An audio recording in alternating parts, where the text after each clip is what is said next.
מציב יום ברוך בן הינדה לאה שלא ידבק בקורונה ובריאות איתנה מהרה.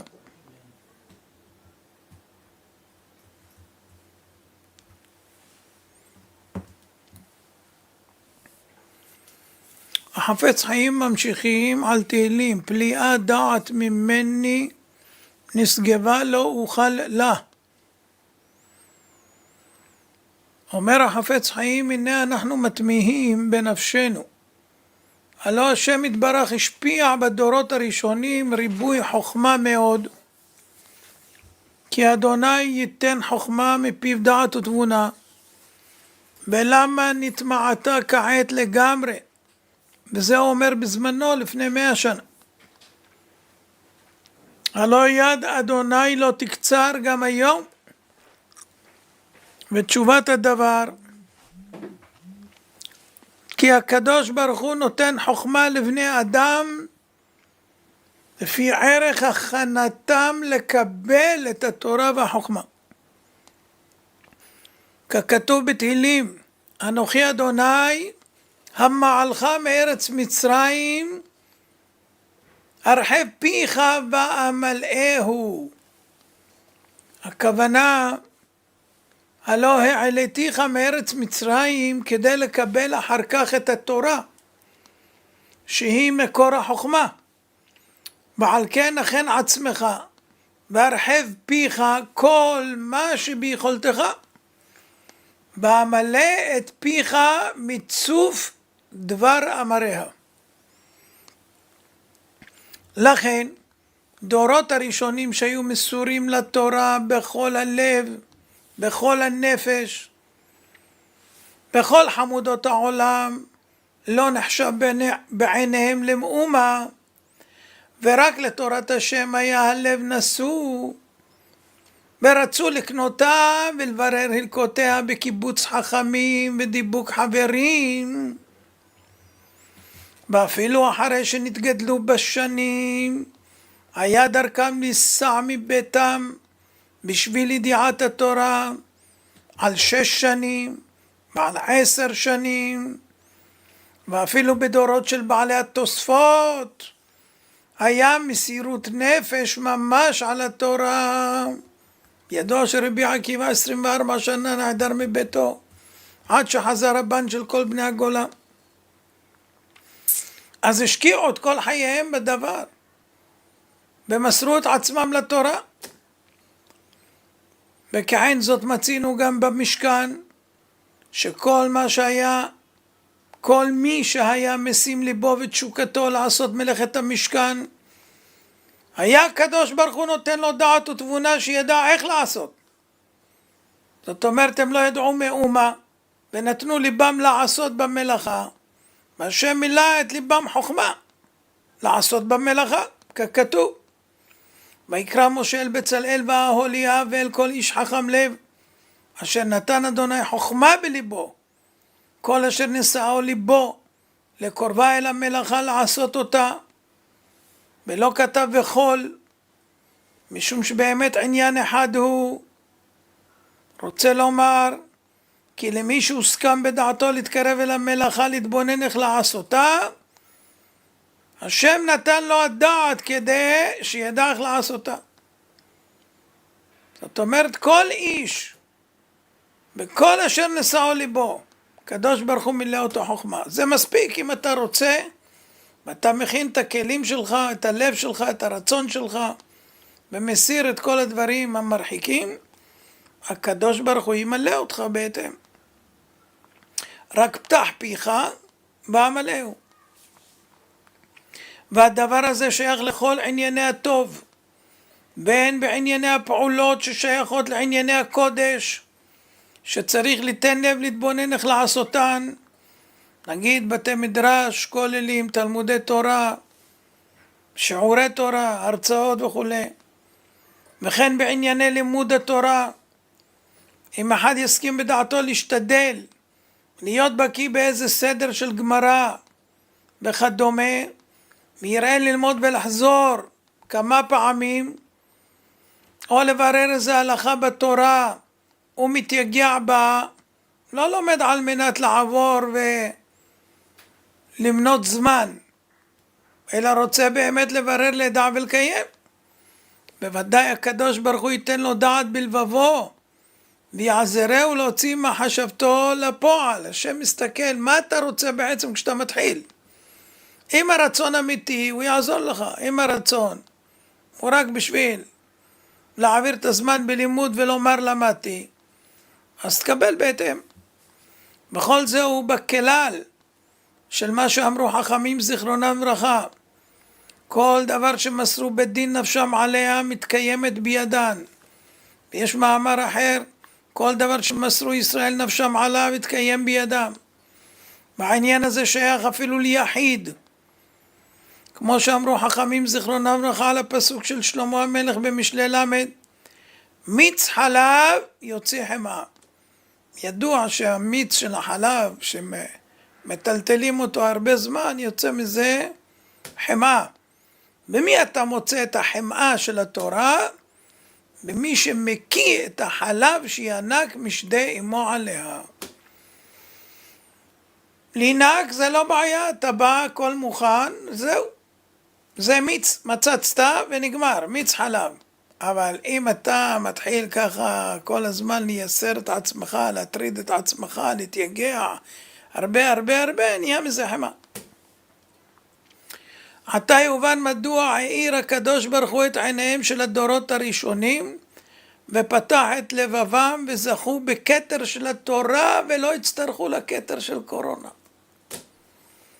אבל לא כן עתה בעוונותינו הרבים, שיכול כל תופס תורה להעיד בעצמו, שאחר כל השתדלותו בא אם ישתדל עד טיפת הדם האחרונה נאמר, וימדוד את עצמו נגד דורות ראשונים, הרי הוא כקוף בפני אדם.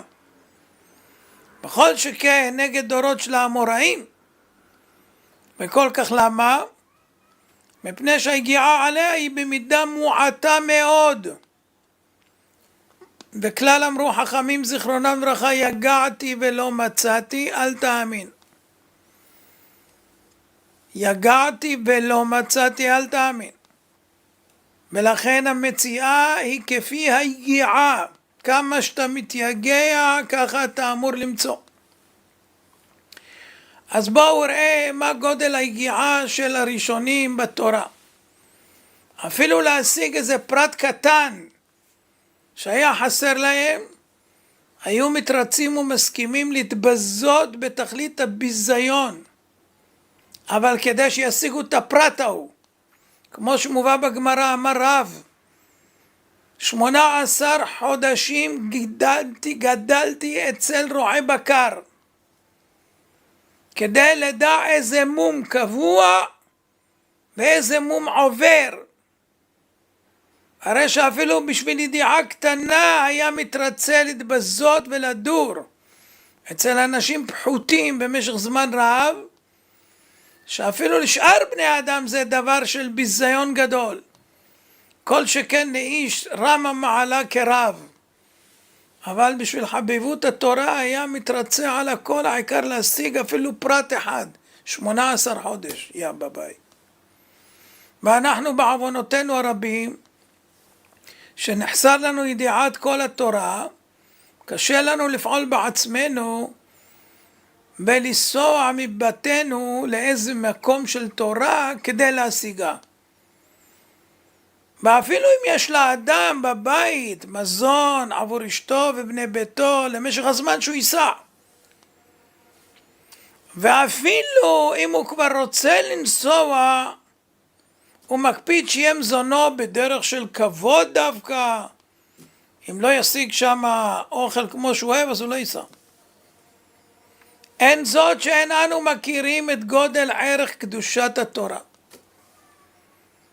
אמנם חלק מבעלי התורה יש לדון לכף זכות, שבאמת חלק היו רוצים בכל לב לנסוע למקומות התורה, אבל הנשים מעכבות אותם, והוא לא רוצה לעשות נגד רצונה, הוא קורא לזה שלום בית.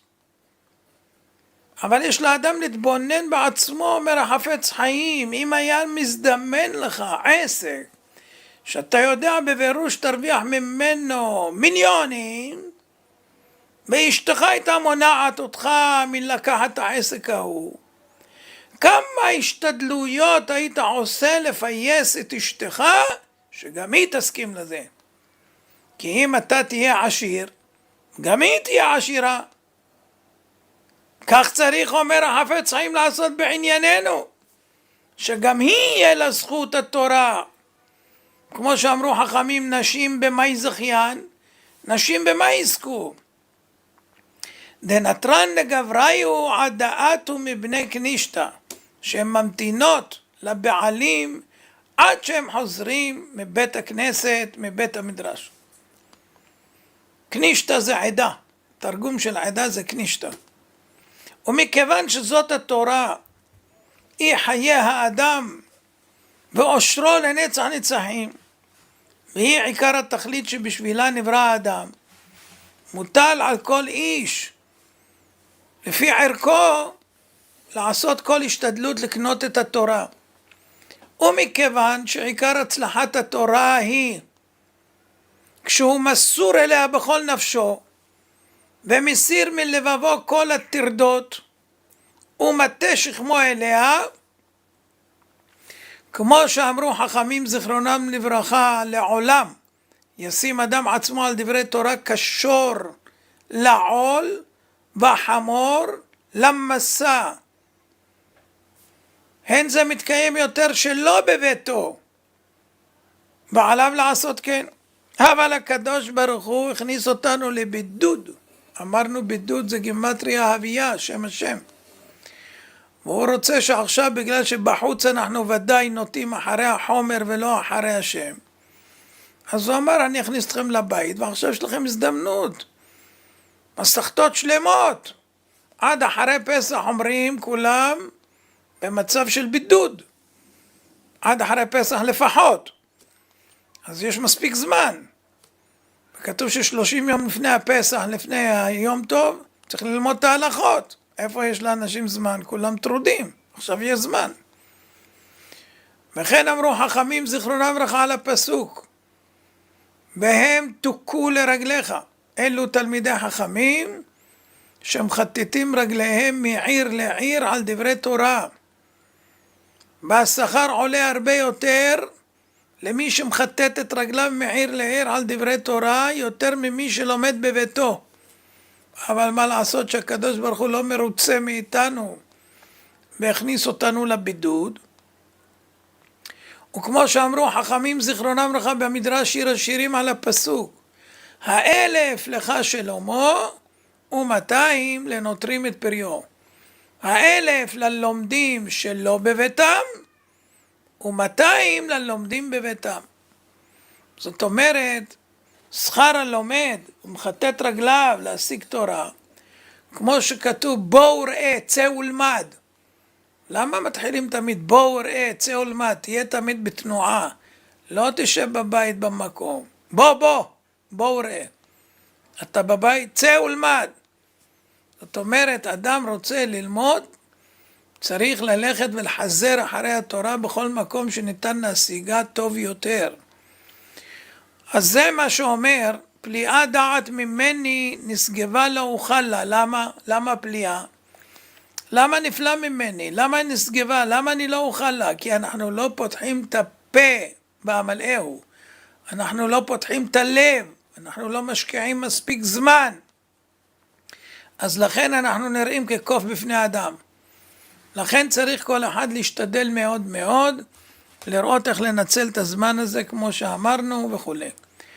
נתבקשתי להגיד כמה דברי עידוד על הפחד והחרדה וההיסטריה העופפת את כולם.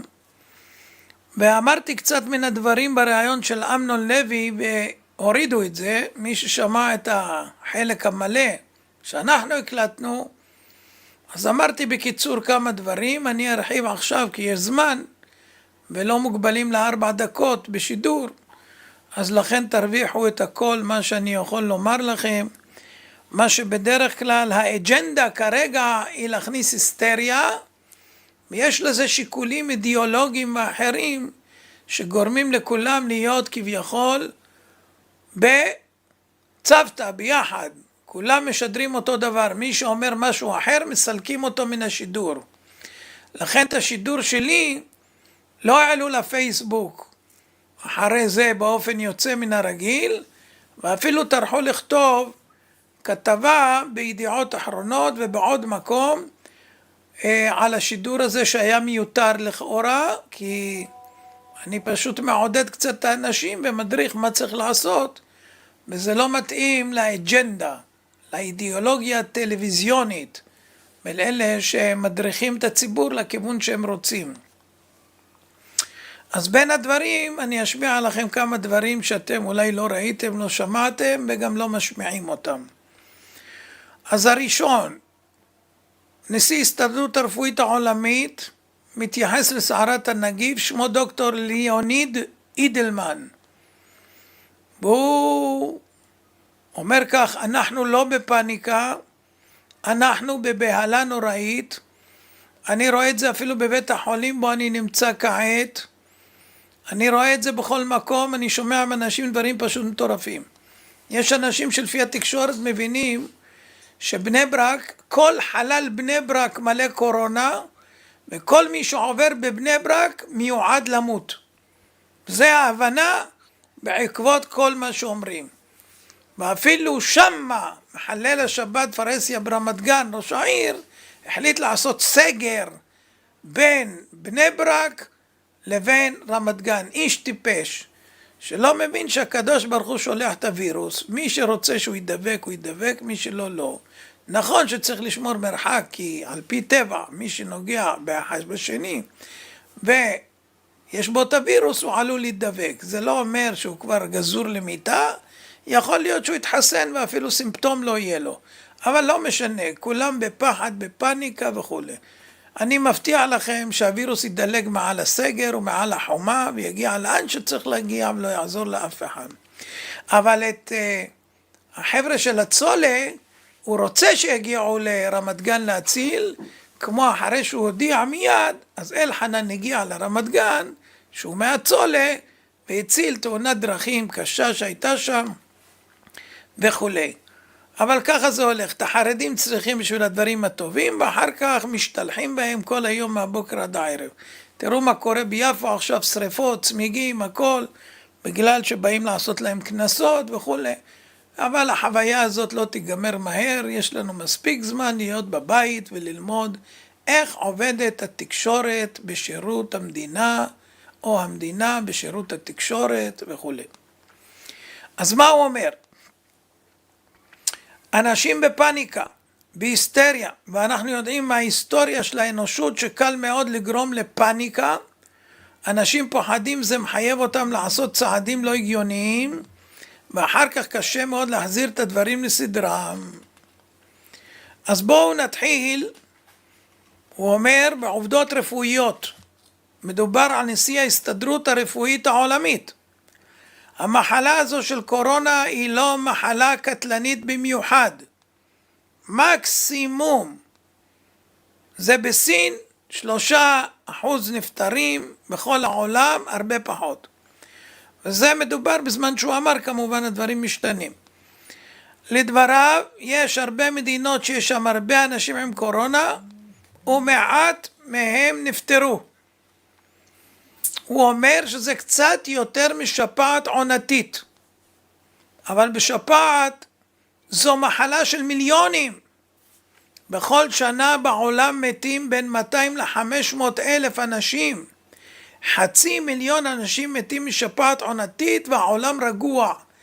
לא בפניקה, ואף פעם לא קיבלנו דיווחים כמה מתים בישראל, באמריקה, איטליה. עוד מעט נודיע לכם. כמה מתים כל שנה מהשפעת הרגילה, זה רק אחד מהווירוסים, מהנגיפים, החיידקים, מכל המחלות שאנשים מתים. מישהו אמר לנו כמה מתים מהתקפת לב, כמה מתים מסוכרת, כמה מתים מזה. איך אנחנו יודעים את הנתון? הרי אם אדם עובר את המחלה בצורה קלה, לא סביר שהוא ידווח. בוודאי, אתה צודק, אומר לו. אז מה שאנחנו יודעים היום שיש הרבה יותר שנדבקו, אז החישוב של התמותה הוא עוד יותר נמוך. זאת אומרת, אם אנחנו יודעים כמה נדבקו ורואים כמה מתו, זה לא נכון. כי יש הרבה שנדבקו ולא יודעים ואין להם סימפטומים ולא הודיעו גם, וודאי שאז היחס הוא הרבה יותר נמוך. לדעתי הכי חשוב ונכון עכשיו לגבי הבהלה, הרי אצל הילדים המחלה הזאת היא קלה ביותר. מעט מאוד ילדים שנחשפו לנגיף יש להם תסמינים, מעט מאוד. עד היום מת ילד אחד בן 12. מי יודע מה היה שם בדיוק, אבל אחד מתוך 9 מיליארד, נו, זה אפילו לא נמצא באחוזים. על אלו גילים מדובר. מתחת לגיל 10 יש לנו מספרים, זה נחקר הכל. מתחת לגיל 10 המחלה הזאת כמעט לא רואים אותה, או עם סימנים מאוד קלים. ילדים כל הזמן מצוננים קצת ומשתעלים, אז המחלה הזאת היא ממש מחלה קלה בילדים. ואנחנו יודעים שמנגנון ההדבקה של הקורונה הוא באמצעות טיפות באוויר, או טיפות על שטח, שהן לא נשארות הרבה זמן על השטח. יש בידיים, אבל בעיקר בנשימה. במגע צמוד זה עובר. אבל אם אתה מתרחק 2 מטר, הסיכוי שלך לתפוס נגיף סיכוי קטן מאוד. אלון בן דוד אמר שבמטוס של הקוריאנים שחזר מישראל, צוות הדיילים ידע שמדובר בחולים, ודיילת נדבקה. אידלמן השיב, שום דבר לא קרה. היא הייתה במרחק קרוב. אז בן דוד אומר, היא לא נגעה בהם. השאלה היא אם זה לא עובר באוורור. אז הוא אומר לו, באוויר זה עוד לא ברור אם זה יכול לעבור. אם אתה נמצא פחות מ2 מטר באוויר, אז ברור שאתה יכול לתפוס את הנגיף. בגלל הטיפות, כמו שאמרנו וכולי, שאפשר שהן נמצאות שם. אז בן דוד שואל, מדובר במצב שמעבר להדבקה טיפתית? לא? אז הוא אומר טיפתית באוויר. בוודאי שיכול לעבור במערכות אוורור. תיקחו בחשבון את הקוריאנים שהיו בארץ.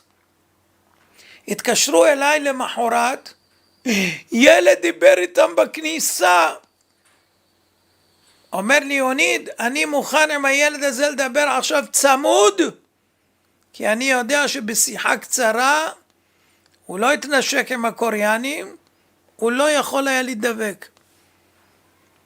ועוד מוסיף אידלמן, אף ילד לא נדבק מהקוריאנים, וזו עובדה. בארץ אף ילד לא נדבק מהקוריאנים למרות שטיילו לידם. והרופא הבכיר טען כי זה כן עניין של טיפות. ברוב המקרים הגיעו אנשים שהיו במגע צמוד, הגיעו למקום הזה ומשם זה התחיל להתפשט. והוא הסביר כי ללחוץ יד ולהיות במרחק קטן מ2 מטרים זה נכון, שכל אחד שיש לו נגיף מדביק אחרים, אלה שנמצאים קרוב אליו זה ברור.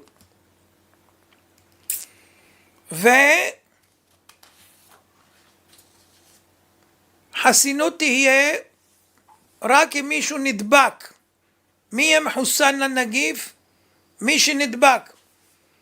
או אם ימציאו חיסון. זאת אומרת, אבל זה לא יכול להיות תוך שנה. יכול להיות שיהיו תרופות, יש סיכוי. בוא ניקח את הסצנריו הכי גרוע, שכל האוכלוסייה בעולם, או 80% מהאוכלוסייה, כי זה אף פעם לא 100%, תהיה חולה בקורונה. אחרי זה תהיה מחוסנת נגד הקורונה. 97% מהאנשים יעברו את זה בשלום, אפילו בסצנריו הכי גרוע שכנראה לא יהיה. שואל אותו השואל, אפשר לבחור אם להיות ב97% האלה? אז אומר לו, אידלמן, אי אפשר לבחור. אבל פה זו נקודת הזהרה. מי שצריך להיזהר באמת, זה אנשים שיש להם הרבה מחלות רקע ומעל גיל 70. אז מה אתה מצפה מהאנשים שמנהלים את ההתמודדות עם הנגיף? מה ההנחיות הנכונות? אני אגיד לך 3 דברים. קודם כל, בהלה שמתחילה, היא מדרבנת את עצמה והיא כבר קובעת כללים. אני הייתי מצפה מהקברניטים קודם כל להרגיע את האנשים, כי הבהלה עלולה לגרום לי יותר נזק מהקורונה. דבר שני, כשאני שומע שממשרד הבריאות אומרים אנחנו לא מתלבטים, לא מהססים ומתגאים בזה, אני נכנס לחרדה. אני 50 שנה ברפואה, ב-40 שנה בתור רופא, ואני אומר לך, רופא שלא מתלבט הוא רופא מסוכן. זה כלל מספר 1 ברפואה. אם אתה מקבל בלי היסוס החלטות באמת קשות, גורליות, אתה מסוכן, ואין מה להתגאות בזה. שואל אותו, שואל לדעתך, אנחנו נסתכל בעוד שנה ונגיד היינו היסטריים? אידלמן אומר, ההיסטריה בטוח לא במקום ולא בצדק. אני אומר אפילו בסצנריו הכי גרוע שיכול להיות, שבטוח לא יהיה כזה, כולנו נעבור את הקורונה, ויותר מ-97% מהאנשים יעברו את זה בשלום, ובמיוחד ילדים. טוב, זה ליאוניד אידלמן. עכשיו אנחנו נביא פרופסור לרפואה גרמני ממוצא אסיאתי, זוקרית בקאדי, מומחה למיקרוביולוגיה, אחד מהחוקרים הנודעים ביותר בגרמניה, שקיבל פרסים ותעודות לאין ספור על מחקרים פורצי דרך בתחום המיקרוביולוגיה הרפואית והיגיינה. הוא יוצא בסדרת ראיונות ופרשנויות על המשבר הנוכחי, והוא היה עומד בראש המכון למיקרוביולוגיה והיגיינה באוניברסיטת מיינץ.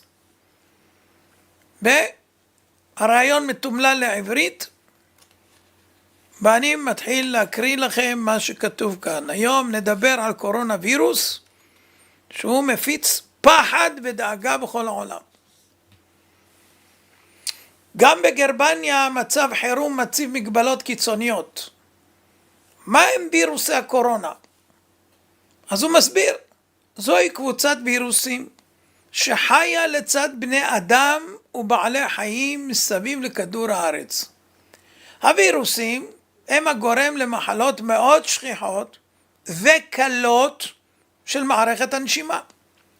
לעתים קרובות התדבקות בנגיף מסוג קורונה אינה מובילה לתסמינים כלל.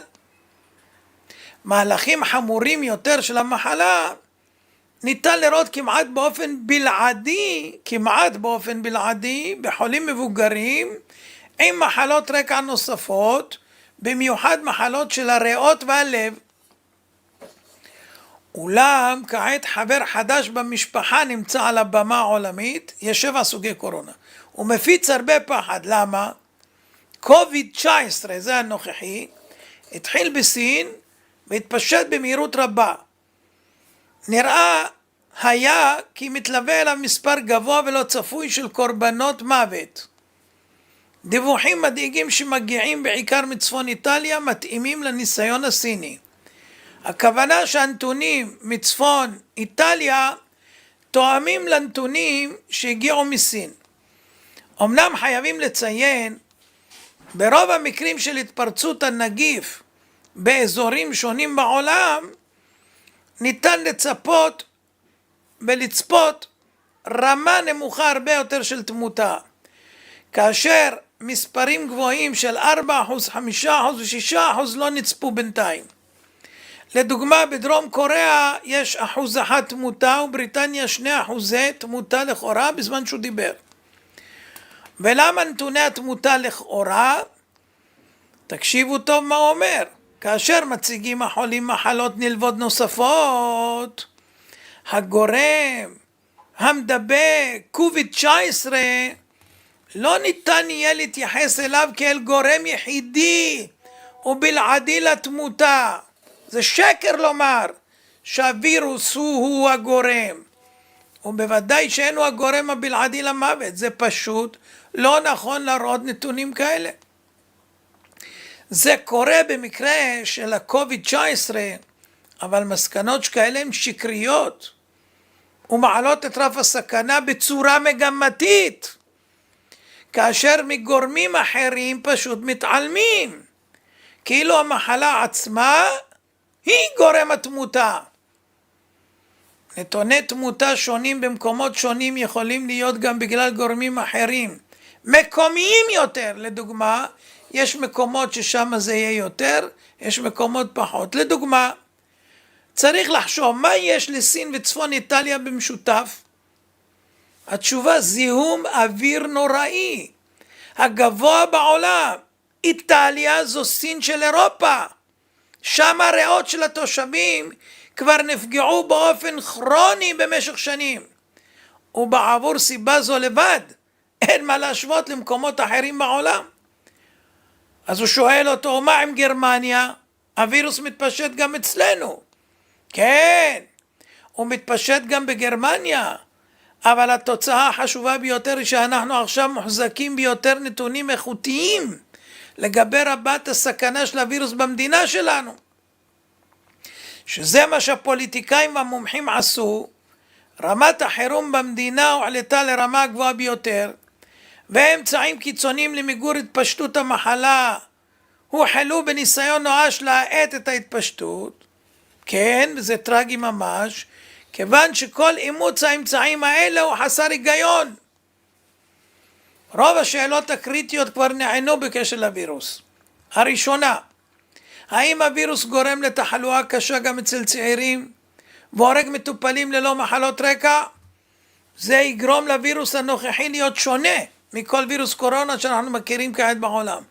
התשובה היא באופן מובהק לא. יש לנו 10,000 נדבקים, נתון ב-18 למרץ 2020. 99.5% מתוכם יש תסמינים קלים או כלל ללא תסמינים. מכאן אנחנו רואים שזה שקרי ואפילו מסוכן להתייחס אליהם בתור 10,000 מטופלים. שכן נדבקים אינו זהה לחולים. נדבקים זה לא חולים. מתוך 10,000 חולים יש 50-60 חולים קשה ו30 מתים נכון להיום בתוך 30 יום. משמע שיש לנו למעשה מקרה אחד ביום של זיהוי חיובי של ה-COVID-19.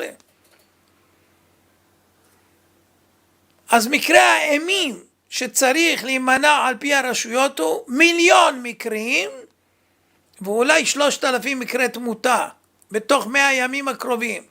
זה אומר 30 מתים ביום. המטרה היא למנוע את ה-worst case scenario, את המקרה הכי גרוע. כל מאמצי החירום נכון לעכשיו מכוונים להאט את ההתפשטות של הנגיף ולהציל חיים. כן, נכון. אבל אנחנו גם מסתכלים על המקרה הכי גרוע, שזה בעצם 30 מתים ליום. זה נשמע הרבה, אבל תקפידו לזכור שכאן בגרמניה יש מניין מתים של 2,200 איש בני יותר מ-65 ביום של שגרה. ביום שגרה בגרמניה כל יום מתים 2,200 איש מעל גיל 65 בלי קורונה. עם הקורונה זה גורנישט mit גורנישט. צריך לזכור, גם חלקם נושאים את וירוסי הקורונה, לא COVID-19, היותר מוכרים, שכמה מהם לא ידועים. אז בואי נניח שהאחוז, שזה בהגזמה נמוכה מאוד, אז זה יהיה מתורגם ל-22 מתים ביום. אז אין הרבה הבדל בין הקורונה וירוס COVID-19 למה שמוכר לנו. ההבדל היחידי הוא שהם, כל הווירוסים לא נרשמים בראש מהדורת החדשות כקורבנות הקורונה. כיוון שאנחנו יודעים שברוב המצבים הווירוסים האלה אינם גורמים תמותה גדולה כל כך. אז מה שאנחנו עושים כרגע זה למנוע ש-22 חולים האלה לא יהפכו ל-30 של ה-COVID-19. זה בדיוק מה שקורה. אנחנו מפחדים שבתוך 100 ימים ידבקו 1,000,000 אנשים, זה יוביל ל-30 מתים ביום, כל יום ב100 ימים קרובים. כאשר למעשה אנחנו לא קולטים של 20, 30, 40 או 100 מתים כל יום, גם ככה יימצאו חיוביים לנגיפי קורונה שונים, כי בדבר שבשגרה אנשים מתים מכל הסיבות. ונכון, יהיה להם גם את הקוביד. לא הקוביד עושה את זה. כל מה שאנחנו עושים זה שאנחנו מנסים למנוע את הווירוס קורונה, להיכנס לסטטיסטיקה ולהחליף מקרים אחרים שהיו כבר לפניו של וירוס הקורונה. בשביל זה נעשים כל המאמצים הקיצוניים האלה. טוב, אז מה אתה חושב על כל המאמצים שנעשים? הוא עונה, אני חושב שהם גרוטסקיים, מוגזמים, מגוחכים, אבסורדים ומאוד מסוכנים. לאזרחינו הוותיקים יש את כל הזכות לבצע את כל המאמצים לא להיכלל באותם 2,200 מקרי מוות בדרכם האחרונה כאן על האדמה. אך ספורט, חיי חברה בריאים, קשר טוב עם אנשים וכולי, רק מעריכים שהותם על האדמה. בלעדי אלה חיים של מיליונים מתקצרים, ויהיה יותר מ2,000 מתים ליום בסופו של דבר. בנוסף, הפגיעה החמורה והנוראית בכלכלת העולם מסכנת החיים של אין ספור אנשים בעולם. ופה אני נכנס ואומר שהעוני יביא את האנשים לעשות שטויות במילים עדינות וקטסטרופות במילים גסות, ועוד נראה את זה בעולם וגם בישראל ייתכן. והנה כבר רואים ביפו מה עכשיו מתרחש.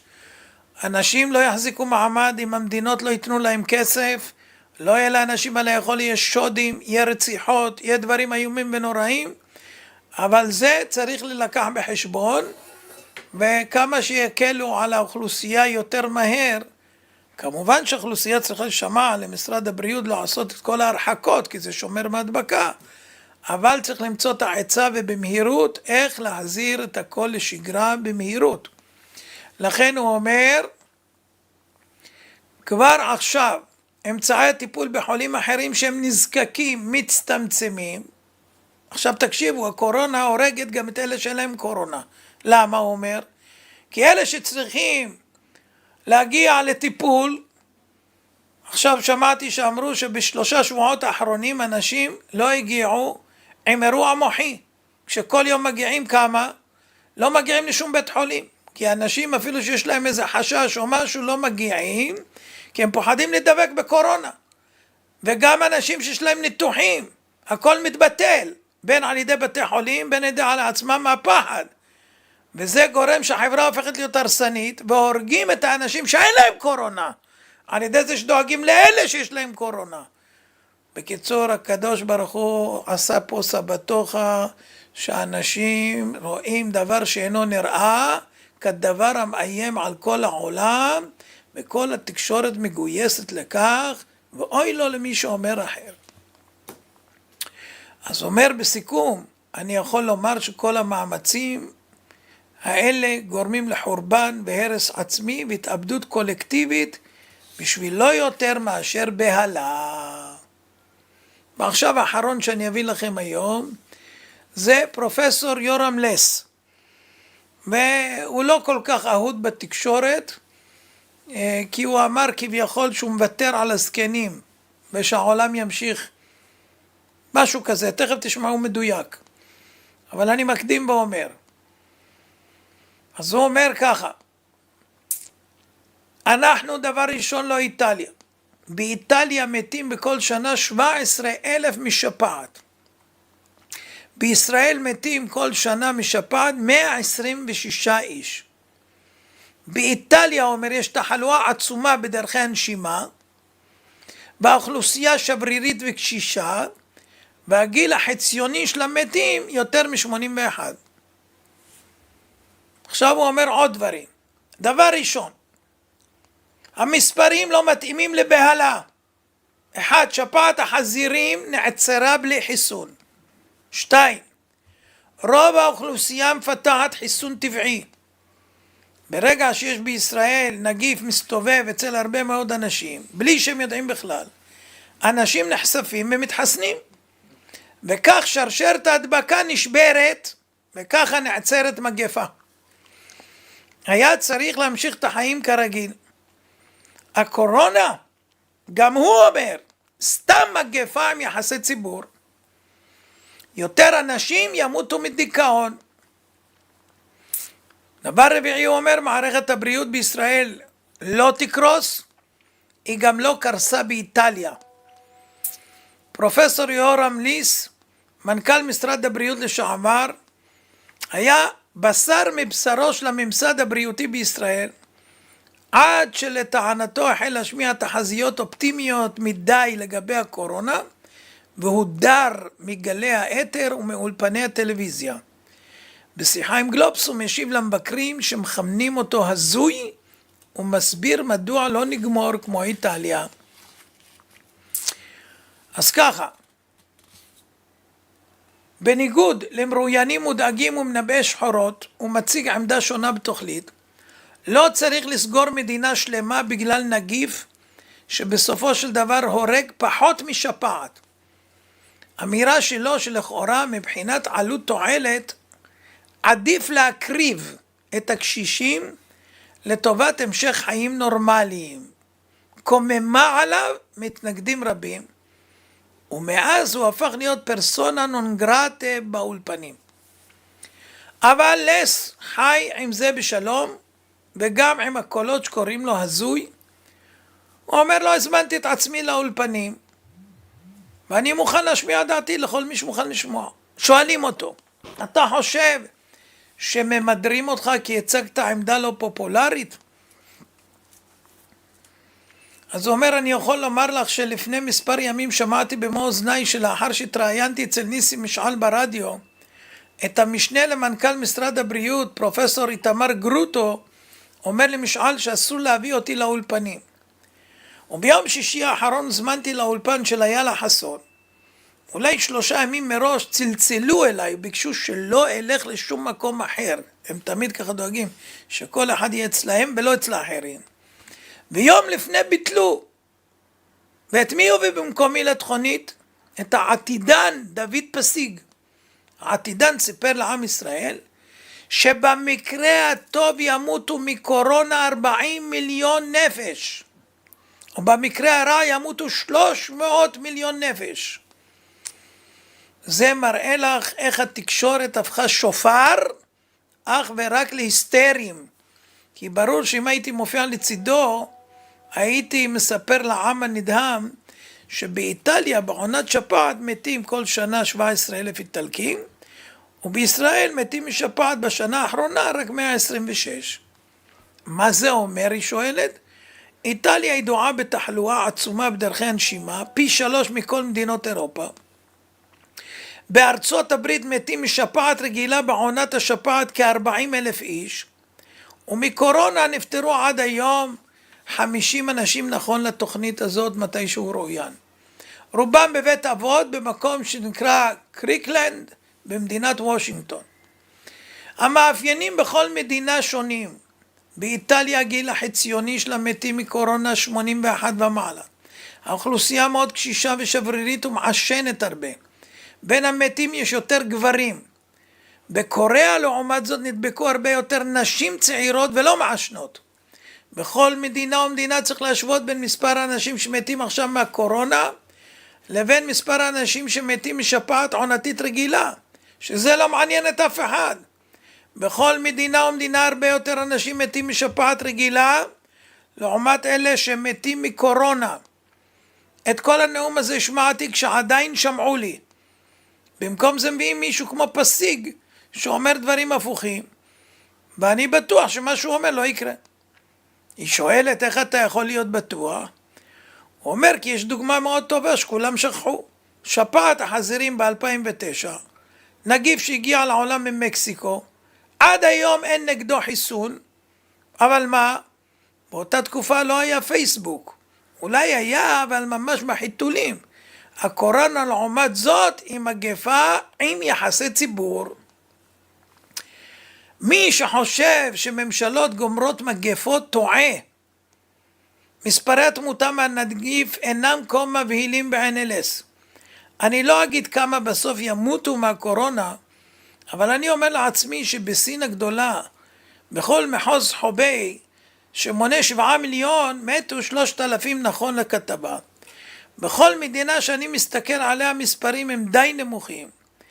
אם זה היה כמו במגפה השחורה בימי הביניים באיטליה, בה מתו שליש מהאיטלקים, אז היו אמורים למות היום כבר 20 מיליון איש. הבעבועות שחורות שהאירופים הביאו לאמריקה חיסלה את כל האינדיאנים. האווירה היום בארץ זה כאילו יש פה סוג כזה של מחלה שתשמיד את כל האוכלוסייה. אם פסיק אומר שימותו 300 מיליון בעולם, זה אומר שבישראל ימותו מיליון. אבל זה לא רק בארץ. כל המדינות שלכאורה היו שאננות עד כה כמו גרמניה או בריטניה התכנסו כולן תחת אותה מדיניות של סגר, אומרת לו השואלת. בכל זאת אני אומר, המספרים לא מתאימים לבהלה. גם משום שבסין בלמו את הנגיף, וגם בגלל החסינות הטבעית ששכחו לדבר עליה. מה גמר את המגפה של שפעת החזירית? מה בכלל גומר מגפות? מי שחושב שממשלה גומרת מגפות, טועה לגמרי. מה קורה באמת? הנגיף, שאף אחד לא יכול לעצור, מתפזר באוכלוסייה. מה זה האוכלוסייה? לא זו שבסיכון. נחשפת לנגיף, בבת אחת הגוף מייצר נוגדנים להגיף לנגיף, ומונעים את המחלה. ברגע זה בישראל הנגיף מסתובב אצל הרבה מאוד אנשים, בלי שהם יודעים בכלל. ואנשים נחשפים ומתחסנים, ושרשרת ההדבקה נשברת וככה נעצרת מגפה. אתה מדבר על המודל הבריטי, שבו כופים על הקשישים בידוד, בעוד שאר האוכלוסייה שתפתח חסינות טבעית ממשיכה את חיי כרגיל. כן, אני מסכים בהחלט עם הגישה הזו, מצד אחד להגן על האוכלוסייה החלשה, אבל להשאיר את האנשים הרגילים לנפשם. אבל אנחנו רואים שאפילו ראש ממשלת בריטניה, בוריס ג'ונסון, שהנהיג את המדיניות הזאת, חזר בו בימים האחרונים. אז הוא עונג, נכון, הוא נשבר. אנחנו במצב ברור שהפסיכולוגיה גוברת על המדע. המדע נשען על נתונים, הבאתי לך כמה מספרים ונתונים שמעידים על כך שהשד לא נורא כל כך. שפעת רגילה מעוררת פיהוק.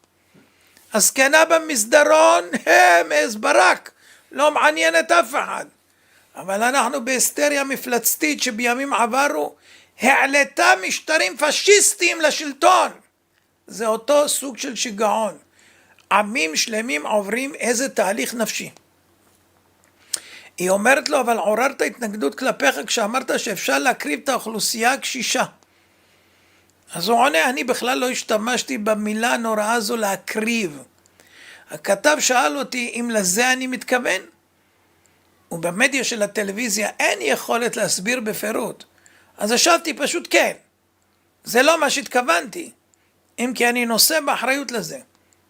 נו, אז למה התכוונת? התכוונתי להגיד שבחיים לוקחים סיכונים, ויש לי כמה דוגמאות. כשאנחנו נוהגים ברכב, אנחנו גורמים למותם של כ-350 אנשים בשנה. אם נפסיק את כל התחבורה בישראל, נחסוך את מותם, נציל אותם. אז מישהו יפסיק את התחבורה בישראל בגלל שמתים 350 איש? עוד דוגמה. המון חיילים שהם ודאי צעירים וכל החיים לפניהם נהרגים, כדי לקיים תוכניות מדיניות וביטחוניות שלעיתים הן גם הזויות. אז בגלל הסיכון הזה צריך לפרק את צה"ל כדי להציל את החיילים האלה שלא ימותו. הקורונה עלולה, כן, אם נחזור לדוגמה שלנו, המחיר הרפואי של מה שקורה עכשיו דומה למחיר שאנו משלמים במגפת שפעת עונתית שיש לנו בכל שנה בסתיו. במדינת ישראל מתים 126 איש, בארצות הברית 40,000 איש, באיטליה 17 איש משפעת. וזה המחיר שאנחנו מוכנים לשלם בשביל לחיות חיים נורמליים ולא לסגור את המדינה. אז המכה הכלכלית, היא שואלת אותו, קשה יותר מזו הבריאותית. אז הוא עונה, אני קורא לזה יום כיפור כלכלי וחברתי. מאות אלפי ישראלים איבדו את הפרנסה ואת המשענת שלהם, והרבה יותר ימותו מהתקפי לב וחרדה, או מדיכאון כתוצאה מזה. אז בחיים לוקחים סיכונים ומשלמים מחירים. אז היא אומרת לו, צריך אומץ להציג דעה נגדית. למה לדעתך העמדה שלך התקבלה בכזה אנטיגוניזם? אז הוא אומר, אני מקבל המון תמיכה מאנשים מהציבור. כמובן זה לא מדגם מייצג, אבל יש לצערי מי שההיסטריה מצילה אותו ברגע זה, ולכן הוא לא עומד בפרץ, הוא מתגלגל יחד עם כל העניין, ומי שמבין מבין מה הוא מתכוון, ואני מודה שצריך אומץ בשביל להציג עמדה נגדית. אז היא אומרת לו, טוב, די ברור לי למי אתה מתכוון. אז הוא אומר, אני מדבר באופן כללי ונותן דוגמה מתאימה, גם לראש ממשלת הונגריה המצב, גם לראש ממשלת הונגריה המצב הזה שיחק לידיים, כי העובדה שהמגפה החלה משני סטודנטים איראנים שרתה את הטענות שלו נגד זרים. אבל עדיין היא שואלת איך אתה מסביר את כך שגם מנהיגים שהפגינו זלזול בתחילה כמו טראמפ שינו את עמדתם לגמרי. הוא עונה, אני איש מדע, רגשות אותי לא יזיזו, אני לא מוכן לחשוב בניגוד לעובדות, ורוב האנשים מוכנים שפסיכולוגיה, אם לא תהיה היסטריה, יהיו יותר חזקות מהעובדות הפשוטות. מה יקרה אם תתבדה? הרי אתה בעצמך אמרת שאתה לא יודע כמה ימותו מהקורונה בסופו של דבר. אז הוא אומר לה, בכל שנה באיטליה מתים 17,000 איש, ואתם מפהקים. אז אני אמשיך לומר את מה שאני אומר. ברגע ש17,000 ויותר ימותו מקורונה, אם ימותו 170,000, אז אני אומר טעיתי, באיטליה.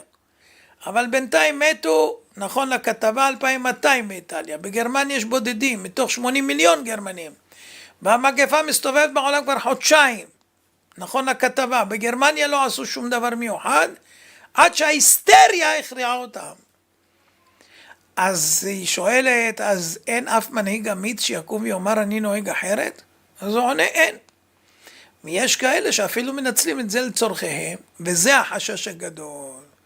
כמו ראש ממשלת הונגריה וההתבטאויות שלו נגד האיראנים, אנחנו יודעים מי מלבה את ההיסטריה כאן, ואנו רואים לאן זה מוליך.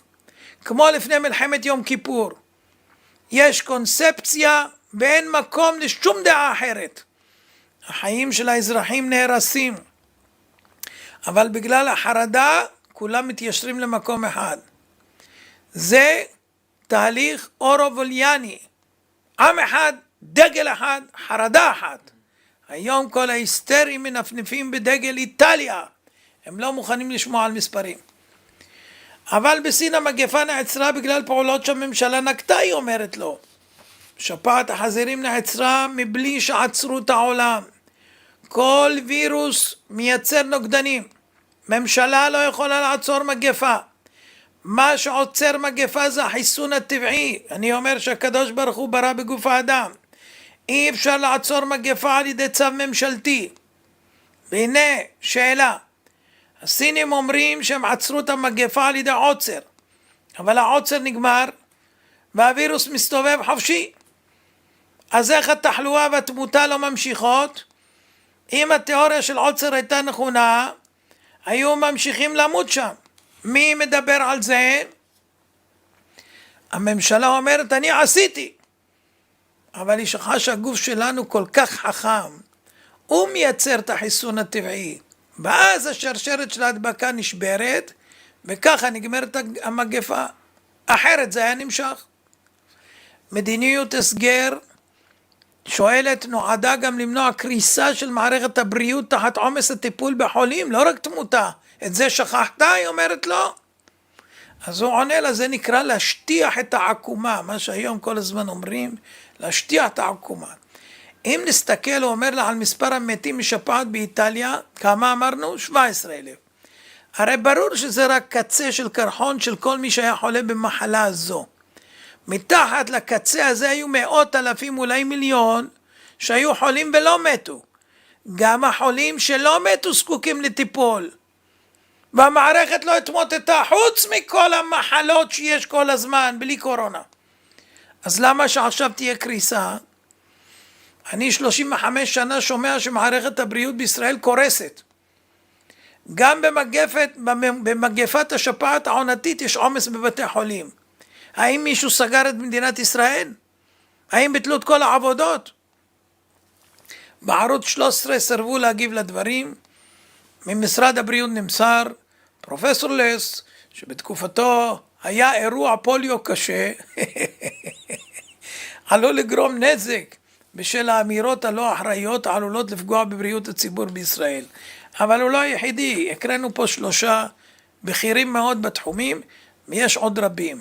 צריך לקחת הכל בפרופורציה, הכל מונהג מאת השם יתברך, כל אחד צריך להישמר, כי כך אמרו חכמים זיכרונם לברכה, דבר בעיר כנס רגליך, זאת העצה הפשוטה. כל מי שנדבק, אם יש לו חיסון טבעי שהשם לא הסיר ממנו את ההשגחה, כמו שלימדנו מהמהר"ל מפראג, הוא יעבור את זה בקלות ואולי אפילו לא ידע.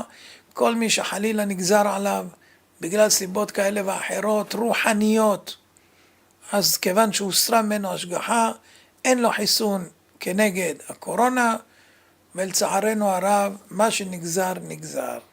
אז לקחת הכל בפרופורציה, ולהתכונן לחג בשמחה, ובעזרת השם שנצא לגאולה מההיסטריה, ומהגשמיות, ומהרוחניות שהיא חסרה לנו, נצא לגאולה ונעסוק בתורה, פליאה דעת ממני, נשגבה לא אוכלה. רבי חנניה.